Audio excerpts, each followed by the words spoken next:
Are you pouring into your family's bucket, or are you just pouring into anybody's bucket who gets to control you? So if you want to know what the goal is, what the if you I mean the goal is, this ain't got to be hard. This is not complex. If you want to know the goal of the All Black National Convention is to say, how do we take everything we got and make sure we're pouring into our bucket? The goal is simple. We're there to say, Black community is number one. That's the most important community to ever exist.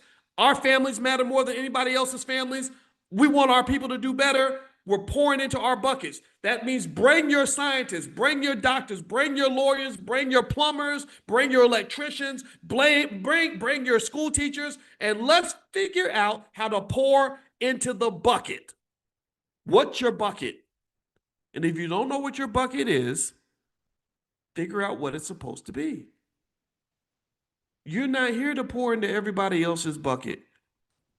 A lot of y'all do that. You pour so much into everybody else, but you pour nothing into yourself. You pour nothing into even in your own family, not in a way that's gonna lead to something generational. We work too hard not to be independent, secure, and self-reliant. We work too hard for that. So you know how to work hard. The next step for all of us is to figure out, well, what does it mean to work smart?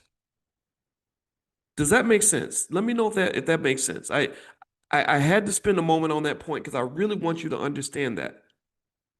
Pour into your bucket. Your family has a bucket. Go find it. Pour into the damn thing. If you ain't got a family and you're young enough to make one, go make one. Or if you're too old to make one, go build one. Go find people that want to be part of your family and pour into that bucket. Legacy, institutionalize things. That's how you build wealth. That's how you get power. Every institution in America, every multi-billion-dollar institution in America ain't nothing but a bucket that somebody poured into consistently. Pour into your damn bucket.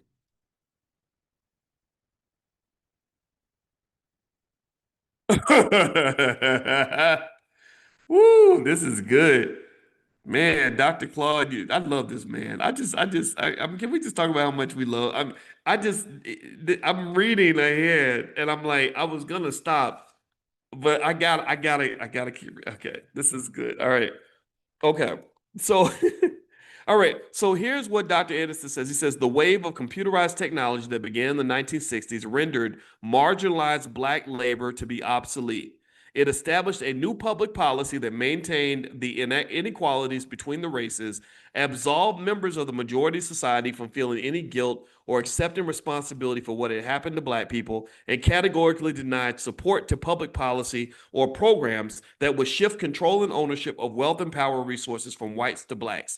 Now, the reason I was just sitting here like laughing because this next section is a trip. He says, why were Blacks the preferred slaves? It says here, this is page 44 of the book Dirty Little Secrets by Dr. Claude Anderson. You can go to powernomics.com if you want to get a copy. Powernomics.com. All right. It was not by simple chance that the Black race was selected for enslavement. It resulted from a process of elimination. Europeans were not interested in enslaving members of their own race. Asians were protected by geographical barriers. Indians refused to be enslaved, indicating a willingness to die first. What group was left? Blacks. The Catholic Church recommended blacks because they felt one Black slave was worth 3 or 4 Indian slaves. More specifically, African Blacks were selected and effectively enslaved for at least 5 reasons. 1, they had an agricultural history based upon an extended family work system. Number 2, they lacked a broad sense of community based on skin color and were divided along the lines of tribalism, could not stick together.